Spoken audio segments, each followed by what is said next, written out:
নমস্কার বন্ধুরা, আমি মোনালিসা আর আপনারা দেখছেন মোনালিসা লাইফস্টাইল। মোনালিসা লাইফস্টাইলের একটা নতুন ভিডিওতে আপনাদেরকে স্বাগত জানাই। আশা করি আপনারা সবাই ভালো আছেন, আমিও ভালো আছি। তো সবাইকে শুভ শিবরাত্রির অনেক অনেক অনেক শুভেচ্ছা। আর আশা করি সবার শিবরাত্রি অনেক ভালো গেছে। এটা আমার কালকের ব্লগ, কালকে পুজো দিতে গেছিলাম সেটারই পুরো ভিডিও থাকবে। আর আমি যে মন্দিরে গেছিলাম, মন্দিরটা ভীষণ জাগ্রত, ভীষণ ভালো। আর এত ভিড় এখানে, মানে কি বলবো, মানে পুজো দিয়েছি কি করে, সেই ভিতরে তারকেশ্বরের ভিতরে যেমন হয় না চৈত্র মাসে, ঠিক সেই রকম। মানে সবাই, মানে যে বসে গেছে সে তো আর উঠতে পারছে না, আর যে মানে বসে গেছে তার মাথায় জল ঢালছে সবাই, মানে তাকে আর ওঠানোর মতো ক্ষমতা নেই কারোর। মানে আর ভিতরে এত মানে এমন অবস্থা, এত ভিড় কি বলবো। এটা তো বাইরে পুরো মেলার মতো দেখতেই পাচ্ছেন। তো আমরা যাচ্ছিলাম যখন, তখনই এটা কাছেই আমাদের বাড়ি থেকে একদম 5 মিনিট হাঁটা রাস্তায়। কিন্তু এই ঠাকুরের মন্দিরটা ভীষণ জাগ্রত। আর এটা দিনের বেলা, কেন না এখানে না দিনের বেলাতেই অ্যাকচুয়ালি শিবরাত্রি বলে নয়, আমরা যেমন ভাবি যে হাজব্যান্ডের মঙ্গলার্থে পুজো করি, এখানে কিন্তু সেটা নয়। এখানে শিব ঠাকুরের পুজো হিসাবেই করে, মানে ওনারা মানেন আজকে শিব পার্বতীর বিয়ে। তো সেই জন্য আজকে মহাদেবের বিয়ে, আজকে বরযাত্রী সন্ধেবেলা। জানেন আগের বছর আমি এখানে ছিলাম, তো সেখানে আমি সন্ধ্যাবেলা 8টা-9টার সময় পুজো করতে গেছি, যখন মারা বলেছে যে এই সময় তিথি, সেই সময় গিয়ে দেখি সমস্ত বন্ধ, পুরো রাস্তা মানে একদম জ্যাম করে দিয়েছে, মানে পুরো বন্ধ করে দিয়েছে। কেননা শিব ঠাকুর পার্বতী মাতার বরাত বেরিয়েছে, মানে বরযাত্রী বেরিয়েছে, মানে এরকম শিব পার্বতী সেজে ঘোড়ার গাড়িতে বসে বিশাল ডিজে চালিয়ে, তারপরে পুরো ব্যান্ড পার্টি বাজিয়ে হাজার হাজার লোক পুরো বাজারে, রাস্তায়, মন্দিরে ঘোরে, জানেন বরাত মানে বরযাত্রী বেরোয়। তো দেখুন এত ভিড় ছিল, এত ভিড় ছিল, মানে জাস্ট নাজেহাল হয়ে গেছি। প্রায় 2 ঘন্টা ধরে দাঁড়িয়ে পুজো দিয়েছি, ওখানে ক্যামেরা ধরার মতো পরিস্থিতি আমার ছিল না। আমাদের ভিতরে জল ঢালা হয়ে গেছে, দুধ ঢালা হয়ে গেছে, এবার বাইরে বেরিয়ে এখানে এসে ব্যাস প্রদীপ জ্বালাচ্ছি, মানে প্রদীপ, তারপরে আপনি কর্পূর হোক, ধূপ হোক, এটা একটা অশ্বত্থ গাছের নিচে এখানে এসে সবাই জ্বালাচ্ছে। আরও যা দেওয়ার, ভিতরে শিবলিঙ্গটা দেখানোর কোনো অনুমতি নেই, কারণ ওখানে ক্যামেরা নিষেধ, প্লাস ওই যে এই মন্দিরটাই অ্যাকচুয়ালি শিবলিঙ্গের মন্দির। তো দেখুন, আর এই ভাবিটা আমার সাথে, পাশের ভাবি গেছিল, আমাদের তখন বেরিয়েছি এমন বিধ্বস্ত অবস্থা, মানে পুরো 2 ঘন্টা ধরে দাঁড়িয়ে দাঁড়িয়ে। আর মানে এখানে তো তাও কম ভিড়, ভিতরটা মানে কোনো রকমে ঢুকে কীভাবে জল ঢেলেছি, মানে ওই একটা একটা করে করে একটার পরে একটা, সেটা কিছুই দিতে পারিনি। পুরো একটা ঘটিতে দুধ, গঙ্গা জল, মধু, ঘি, তারপরে যা যা দেওয়ার, আমি প্রত্যেকবার একটু না আখের রস দিই। তো আখের রস, তারপরে সমস্ত কিছু যেগুলো যেগুলো ভগবানকে চড়ানো সব একটা ঘটিতে নিয়ে, আর এই যে মন্দিরটার ভিতরেই অ্যাকচুয়ালি শিবলিঙ্গ, ওই দিক থেকে লাইন এসছে রাস্তা থেকে, মানে 2-3 হাজার লোক লাইন দিয়ে আছে, জানেন মানে এত ভিড়। এবার তারপরে একটু কপালে ওই যে ফুলের শিব মহাদেবের বানালাম, সবাই বানাচ্ছে ওই জন্য আমরাও একটু বানালাম। এবার একদম ক্লান্ত হয়ে এবার ফিরবো, কিন্তু প্রচণ্ড রোদ। তবে যাই হোক, ভগবানের কাছে গিয়ে যে পুজো দিতে পেরেছি এটাই। আর আগের বার জানেন যেটা বলছিলাম, এই দেখুন লাইন, দেখুন রাস্তা থেকে লাইন। আগের বার গেছিলাম সন্ধ্যাবেলা, গিয়ে তো এখানে পুজো দিতে পারেনি, অন্য জায়গায় গিয়ে পুজো দিতে হচ্ছে। তো এবার ওই জন্য সকাল সকাল গেছি, কেননা ওই সময় মন্দিরের দরজা বন্ধ করে দেয় সন্ধ্যেবেলা। আমাদের ওদিকে যেমন শিবরাত্রি রাত্রে, এখানে সন্ধ্যেবেলা মন্দিরের দরজা বন্ধ হয়ে যায়, কেননা তখন নাকি বাবা মহাদেব আর পার্বতী মাতার মানে বিয়ের শুরু হবে, তখন বরযাত্রী বেরিয়ে যায়, তো মন্দিরে আর কেউ জল ঢালতে পারবে না, জানেন এরকম নিয়ম এখানে এই মন্দিরে।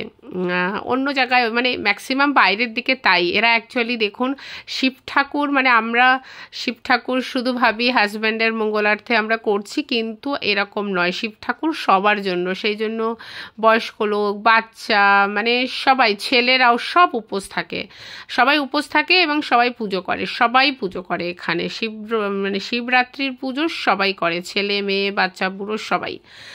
তো দেখুন, তারপরে পুজো হয়ে গেলে ওখান থেকে বেরিয়ে এসে তারপরে আমি একটু আখের রস খেলাম। আমরা গেছি 11টার সময়, যখন বেরিয়েছি প্রায় 1:30 বাজে এই সময় দুপুরবেলা। আমার তারপরে আখের রস খেয়ে তারপরে মানে আমি এমনি সারাদিনই উপোস ছিলাম কালকে, কিন্তু মানে কোনো রকম ভাত তরকারি লুচি ডাল এসব নয়, মানে ফলাহার করে সেই সাবুদানা খেয়ে।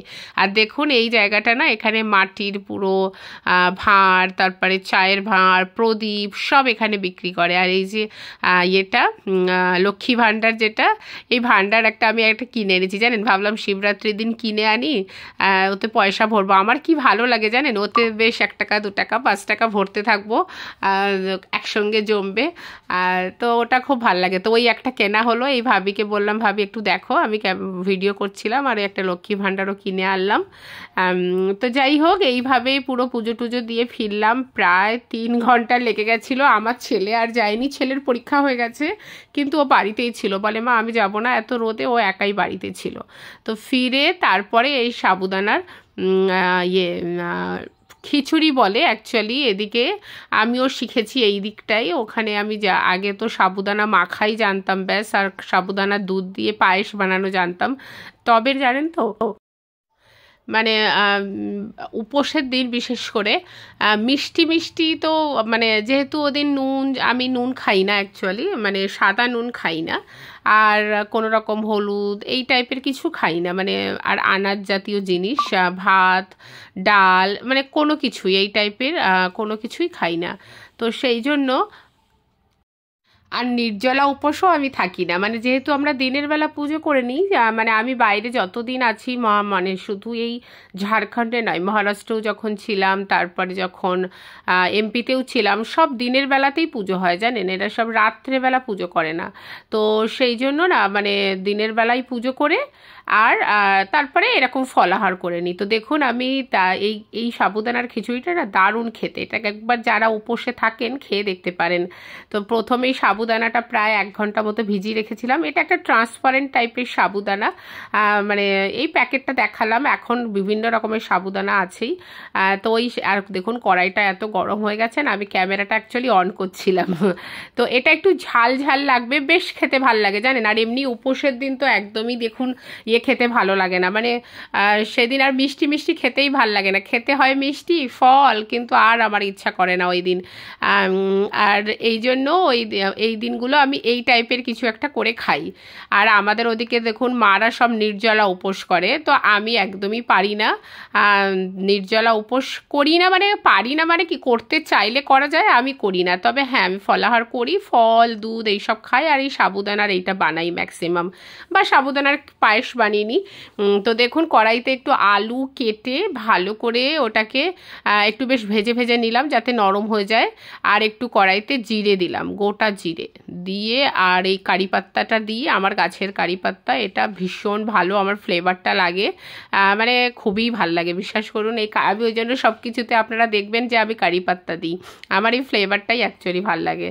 তো কারি পাত্তাটা দিয়ে, যেহেতু একদম অল্প তেলে করব, তো সেই জন্য দেখুন আর আলাদা করে তেল বা কিছু দিলাম না, ওই তেলেই জিরে আলুটা ভেজে নিয়ে, আর তার মধ্যে আমি না বাদাম আগে থেকে ভেজে রেখেছিলাম, ভেজে রেখে আর এই ওটাকে একটু মিক্সিতে জাস্ট একটু একবার ঘুরিয়েছি, তাতেই এত গুঁড়ো গুঁড়ো হয়ে গেছে।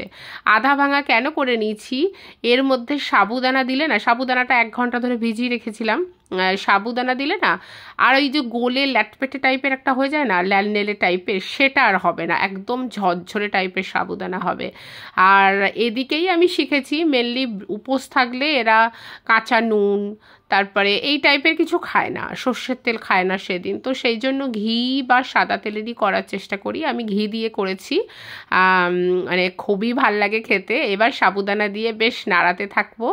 এই ট্রান্সপারেন্ট সাবুদানাটা না ঝটপটে ওই ন্যান্ডেলে টাইপের হয় না, কিন্তু যেটা নর্মাল সাবুদানা আমরা কিনি সেটা একটু ভাজতে গেলে না একটু নরম হয়ে একটার সাথে একটা জুড়ে যায়।